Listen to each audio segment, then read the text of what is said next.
If I drink 4 margaritas and then I get in a taxi with Paul Mescal, I'm not saying I'm gonna cheat on Craig. I actually can't believe that happened. That's supportive friendship for you, look at that, wow. Just a tiny morsel, just something, please. So, it is the 31st of January and I gotta show you this.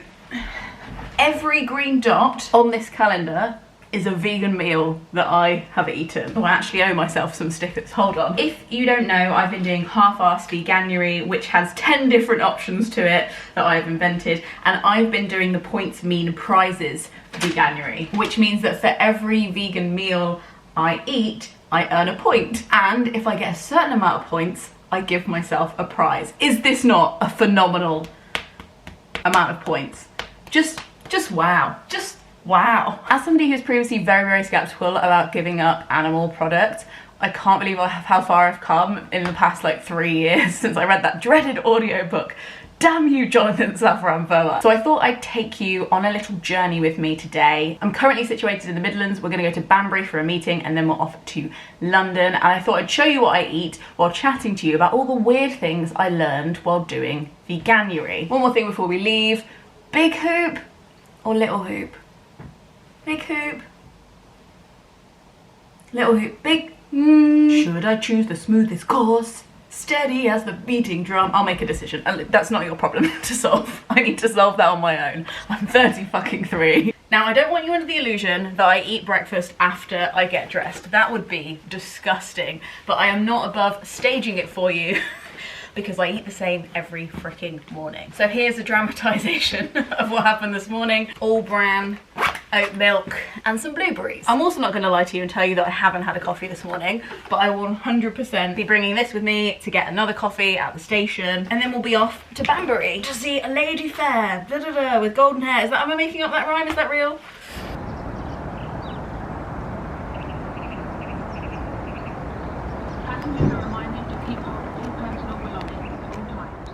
Okay, I've just finished my coffee with Hattie, which is very, very lovely. I had an Earl Grey tea with oat milk. Look at me go. So I'm now getting the train to London and I'm gonna go into fair weather British friend, W.H. Smith, and see if I can find anything to eat. Just a tiny morsel, just something, please. 3 for the 11:55 cross-country service to Bournemouth. Call 8 at Oxford, Reading, Basingstoke, Winchester. Okay, we're in London. If you couldn't tell by the beautiful houses and the chaotic driving skills, please enjoy this real-time footage of me realising that, oh yeah, I can't read on trains. I can, however, do this pretty sneaky keyboard manoeuvre that I just realised that I can do, and I can't believe that I haven't been doing it. I don't have an iPad or a very mobile laptop, but I realised that my Bluetooth keyboard connects to my phone and I can write on Google Docs on my phone. So I've been doing that. I've been looking like an absolute loose cannon, but I've been enjoying it. I'm going to take you to one of my favourite bookshops in London, Daunt's Marylebone, and maybe we'll have a little chat on the way. Who can say? I thought all of my moral dilemmas I was going to face today were going to be to do with eating. If you don't know, I'm supposed to have given up buying clothes this year, and it's only January. I heard the sound of ripping that every woman fears. And my fears were confirmed. When I looked down, I realised my Lucy Yak jumpsuit has ripped down the whole of the hip to reveal my least favourite pair of skin-coloured pants. I have to go to this fancy party tonight. I have to meet loads of literary people, and I can't just have my pants on show, and it's not in a place that I can hide, and it's such a big rip that I don't think I could do it by hand this fast. It's huge. Ariel! Do you know what time you've called me at? Do you know? The worst things have just happened. And look at this. Can you see it? It's huge. It goes the whole way down my body. That's supportive friendship for you. Look at that. Wow. Okay, I think that the measure of this disaster is too big to actually repair, and you wouldn't be able to take it off and fix it in a public bathroom. Like, I think it's a mess, and I think that in emergencies, thrifting is totally allowed. Okay, so the reason that I called you, Lena, was to tell you I'm engaged.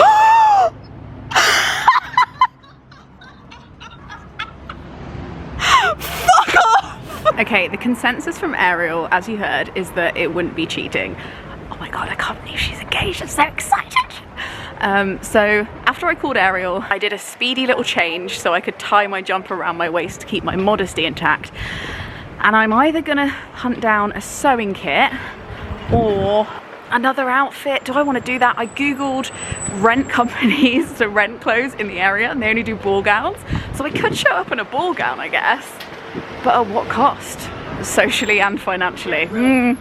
Okay, before I try and action any of the disasters that are happening to my wardrobe right now, I thought I would sit down, take a calm little think about what I'm going through and tell you about some of the lies, finally, that I thought about veganuary that just aren't true. The first one is, you know exactly what's vegan. On day 5 of veganuary, I was walking up the stairs, having been consuming Christmas marshmallows for 5 days. This is the exact moment that I remembered that marshmallows aren't vegan. They're not even vegetarian. I knew that in my head somewhere, I'd just completely forgotten. I had been vegetarian for 3 years when I did veganuary, so for some reason I thought that I would know more than I did. But there's my perceptions of things that don't contain animal products, and then there's the actual things that don't contain animal products. Dark chocolate, a lot of different British biscuit types, they've all got like an unnecessary amount of milk in them. A great example, I was at Banbury Station looking for something to eat earlier. You'd think that this shop looked like it had a huge selection. All the sandwiches had either meat or eggs in them. All the chocolate had milk in it. 1 or 2 of the cereal bars didn't, so I nabbed one of those. And then most of the crisps also full of milk. And this is what I mean about like the unnecessary consumption of animals. There's not even the stuff that we're enjoying, the stuff we're conscious of tasting and consuming. It's in stuff that doesn't need to have it in. I got caught out a few days into veganuary because of branding. Is this meal not vegan coded in every way possible? I ate it. It's a Boots meal deal. Didn't actually check the ingredients because I was like, this is basically just rice.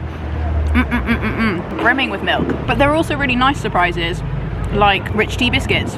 No milk in them, don't know why. Pom bears, nothing in there. And there's also really weird things that don't have any animal products in, like Bisto gravy. Accidentally vegan products is a whole thing, apparently. Fascinating. See, this is what I mean when people are like, London has everything. I'm like, does it fuck? It literally took me about 45 minutes. Went to 4 different pharmacies just to find a sewing kit.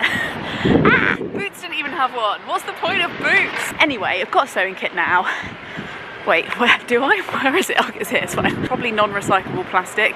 So I'm now questioning the actual validity of this sustainability goal, but we're here now. Let's squeeze in lie number 2 and 3 before I have to go and find somewhere to attempt to repair. Lie number 2 is that you will spend the whole month reading the back of packets. I don't know why I pictured that, but I just felt like I was going to have to become an expert in the reading of the description. Any allergens have to be in bold, and milk is an allergen, so you can literally just glance at the back of packets and it's very clear whether they're vegan or not within about 2 seconds. I bloody wish I'd known that sooner. So while it is a nightmare just like eyeing up something and working out if it's vegan, all you literally have to do is this most of the time. Lie number 3 is that you can just ask. I have felt very fine about asking for vegan menus when I've eaten out somewhere or if I'm in a coffee shop and I ask, but it turns out not everybody knows what they're selling. In that coffee shop I just went to back there, I asked if they had any vegan cakes and they just said no, and then I looked at the spread and I was like, oh, those 2 look like they're vegan, and they were like, oh yeah, and they looked it up and they were like, yeah, it is. Like, people just don't know their allergens, it turns out, so that's fine. I think often when you get a no, it doesn't necessarily mean that they don't have it. I've also had it the opposite way. The coffee shop in Birmingham New Street told me loads of cakes were vegan, that were, oh, anything on the bottom shelf, that's all vegan. And then I looked closer at it and I read the really tiny print and I was like, mate, all but one of these have milk in. So yeah, you can ask, but you're not necessarily going to get a correct answer, as with most things in this world, I guess. And I don't blame employees, it's not their fault, they're just not trained at it, but they're trained to prep food and be really careful and know loads of other laws, just apparently not that one. Brilliant. Now, since I'm wearing a jumpsuit, it would seem that I'm going to have to sew this in the toilets, sitting on a toilet, probably naked. So let's go and find somewhere where I feel comfortable doing that in central London, shall we? Oh mate, you are not going to believe the day that I've had. Are you even listening? Oi. Why do I even bother? Maybe we should just eat them. They're so mean. maybe I'll just have to tell you instead. I was panicking about where I could go to strip naked and sew this monstrosity back together, and I bumped into these two lovely people in the park who recognised me, and we had a little chat, and I started to see the funny side again. So then I turned off into this street. I'll be honest, ironically, my attention was drawn to this, but no, I have to look at this. No, my attention's drawn to this. No, this is more important. The pub is more important. But look at it, it's so tasty. No, I went into the pub. Can't get into the black thread for some mysterious reason. Break the needle threader. Really start sweating at this point, but I pressed on for the plot, and after 45 minutes sitting in this random pub with the dingiest toilet lights you can imagine, I could barely see my hand in front of my face, it felt like. I did it, and not to flex, I actually think I kind of did a bit of a killer job. Then I finally, after hours, made it to Daunt's Marylebone, had a little browse around. I met a lovely person called Alice who was approximately this excited to be featured in the video. I've been recognised twice today, I'm feeling quite famous. I've got 2 hours before this posh party to look posh again. But I'm feeling okay. I'm actually feeling dishevelled yet invincible, if that makes any sense. Let's go.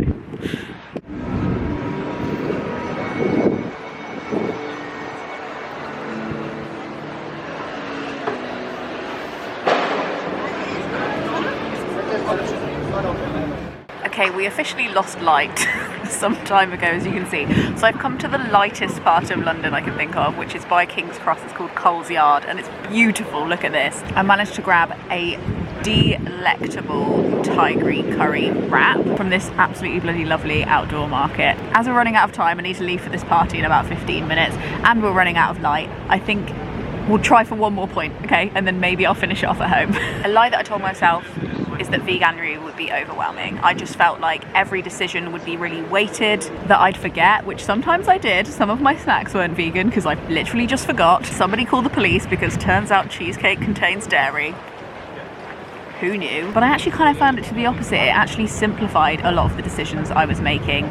Kind of when it's not on the menu, you don't want it. It made every time I went out for food, I usually only had 1 or 2 options, especially if I was eating outside of London, where I live in the Midlands. And there's something kind of relaxing about that. The tyranny of choice is something that people write articles about, how we have almost too much choice in this day and age. And in some ways I think choice is good, but for this month at least, it felt kind of relaxing to just be like, I'll just have the vegan thing. And as somebody who's been vegetarian for years and has just been mentally trying to cut down on their dairy and eggs, I actually found it less of a mental toll. I wasn't making every individual decision every day when I was tired or hungry or distracted. I'd already made one decision at the beginning of the month to default to vegan wherever possible, and so it actually felt like less of a moral strain on my heart, which I don't think would maybe happen if I did it for the whole year. I'm sure there would be points where I wouldn't feel like that. I'm sure other people don't feel like that, but for me that is genuinely how I felt, which was really surprising. Another thing that I promise isn't a contradiction to my other points, but I do feel like at the beginning I believed that I was equally capable of being vegan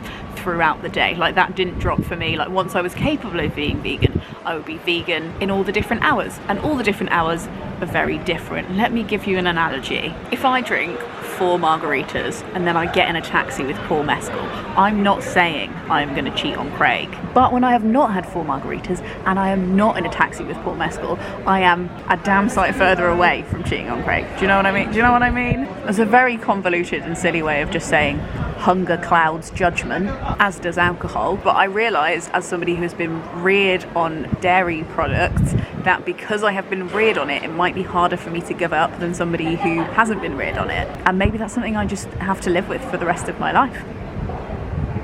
Dark. We are back home to talk about the last lie. I actually can't believe that happened. I actually can't believe that happened. I was texting my friend Helen last night and I was saying, like, oh, you better believe, like, I reckon that pub owner thought I was laying down not just a brick, but a wall of brick. And she was like, have you considered that he didn't think you were doing a poo? He probably thought you were doing coke. You have no idea how fast I moved down those stairs and didn't make eye contact with anybody in the whole pub. I just left. I didn't even buy a drink. The end of last night was really nice. I had a lovely party at Rosianna's house. There was a generous amount of vegan pizza, and I even got sent with a couple of slices home on the train, which was perfect, and also super awkward because I was sitting there next to this woman who hadn't even acknowledged that I was alive. I had my headphones in, I was eating the pizza, and she turned to me and she just went, are you enjoying that pizza? and then burst out laughing, and I think it's because I made such a satisfied sound with my mouth. I'd already reached my maximum capacity for humiliation that day, so it honestly didn't matter. The last lie I told myself about veganuary that turned out not to be true at all, and honestly, thank goodness, that you can just copy how other people give up animal products. It's just not possible. You do have to work out your own reasons, work out your own way, sit with yourself and work out how your brain works, which is a really useful little thought process to wander down anyway. We should always be trying to work out how our own brains are working. The times where I slipped up were mainly snack wise. Even though I wasn't technically measuring my snacks, I was measuring my meals, I was trying to be on point with those. The only times I really slipped up were honestly when there was an emotional element to it to do with another person. For example, I was with my auntie, who I don't really see very often. She lives in Fife, and we just had a family member in hospital, and she'd been in the hospital for hours and hours and hours, and it was this significant moment where she was like, should we go and get a Magnum? And I couldn't be like, oh, I'm actually vegan. Do you know what I mean? I was just like, yes, symbolically and literally we'll go and get a Magnum. And of course, the hospital didn't have any vegan ice creams. And that was just a moment that I think meant a lot to both of us. And I actually also felt like I needed the Magnum. So in that moment, I was like, that's okay. Like, I'm on an upwards trajectory. It doesn't need to be a straight line. And the same with, I was offered a chocolate digestive by said relative who had just come out of hospital and wanted to look after me. She's almost 99, and I'm not going to turn around to a 99-year-old woman and say, no, I don't want your chocolate digestive that is symbolic of your care for me and the fact that you want to leave me with something when I brought you gifts. Obviously, I'm just going to eat the chocolate digestive. Other miscellaneous takeaways from my experience with veganuary was, like, it is hands up, it is easier to be vegan when you're in a big city like Birmingham or London, and it is harder when you're local, but it's way easier than it used to be. I was shocked at how much I could do where I live. I discovered some very weird new meals, including this laughing cow recipe I made up, which I shared on Instagram. Laughing cow vegan cheese, I honestly think might be a plant from the meat industry to try and put people off vegan cheese. Like, it's so bad, it must have been on purpose. Anyway, I made a livable, actually quite nice vegan cheese sauce out of it with these ingredients. And I definitely discovered a few of the recipes that I really genuinely am gonna make all the time now, so that was good. For me, another thing that shocked me was just how much of a not big deal it was to me in my head, and also just practically. I know that would have probably been different should I have lots and lots of other food preferences or allergies. I do understand that, like, if you have allergies such as nuts, from a biological perspective it wouldn't be a problem, but from a practical, the way the world is set up, commercial, capitalist perspective, it would be incredibly annoying. Like, I relied on nuts a lot this month, whether that's just as an ingredient or as a literal nut in my hand that I was eating at the train station all the time. You'll have to wait and see and follow me on Instagram to see what my prize is for doing so well on my points mean prizes half-ass veganuary. I think I will probably just carry on, like, mince through, see what happens, but I think that I'm going to veer more towards this than not. The most important psychological thing, as always, is to not scare yourself away from things, because I think you can have a better and deeper and larger impact if you carry on more with it percentage-wise in the long term, rather than scaring yourself off short term. But I hope you enjoyed hearing about how my veganuary went. If you're interested in how I drew the conclusions that I did to want to try veganuary, I have some videos about that up here. This video is made possible by the Gumption Club, who tip me per video to make sure they keep happening, and I bet you're going to tell me what you think in the comments below. But if you weren't going to, here's your opportunity. Please do. I want to hear it all. Frog Snog out.